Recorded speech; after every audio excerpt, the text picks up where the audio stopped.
This is my mom's cold cure recipe. So it's got garlic, olive oil. My mom never got a cold because she would eat this stuff almost every day.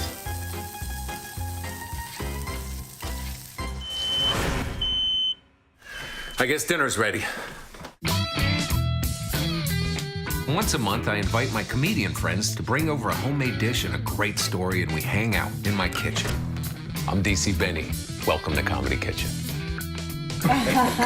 Cheers, guys. You know? Cheers. Hey, anytime we can come to Brooklyn in a sleet storm. The perfect evening is all about the right ingredients, the right comedians, telling the right stories, bringing the right dish. Black people, when we make mac and cheese is only good if you have to slice it. It's smoked turkey and wild rice, too. Oh, very high end. This is a place where these guys can relax and be who they really are. I lived with 5 flight attendants for a year and a half. I was raised by Jews. I'm sorry to hear that. I'm like a Jewish Tarzan. Well, And the stories those are the things we talk about off stage. She goes like, never cry over a man. She goes, men are like cats. And then she goes, they meow to get inside and they meow to get back out again. I can't tell you how many times I've heard one of these stories at the table. I'll be like, hey, dude, do you do that on stage? Because you need to do that on stage. Boom.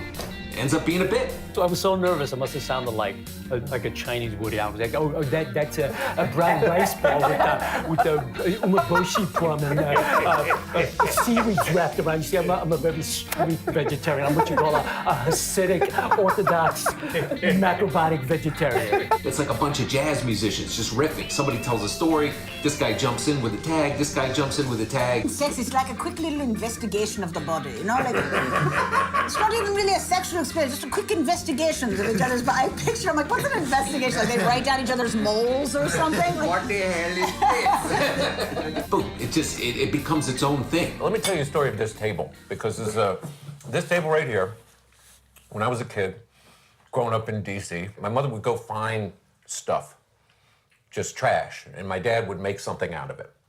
So she found this door. It became our kitchen table, and it was the first joke I ever told was at this table. And You remember the joke? I remember the joke. They would have all their artist friends come over. My favorite friend that they had was this gay opera singer, 400 pounds, Italian guy. He had a glass eye from a hate crime. He went to some bar in West Virginia, tried to make out with this dude. There was a hate crime. He lost his eye. But the thing that I had heard about him is that if you made him laugh, his eye would pop out because it wasn't properly fitted. So The Ultimate Comics Challenge. yeah, exactly. I was like, I want to see that thing pop out.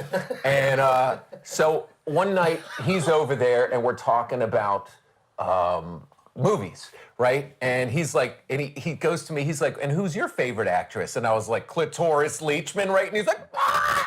Right? The eye pops out, he tries to push it back in, it pops back out again. He can't stop laughing. It rolls out of his hand. There's a grate in the corner, right? A grate. And it's rusted away in the corner of the grate, so it goes down into the grate. I had to go get the eye. I was the only one. Friendship over at that point. So, but check it out. Here's the best part of it. I go get the eye, I give it back to him. He gives me $5. So it was my first joke I told in my first paid gig. amazing. Yeah, at this table.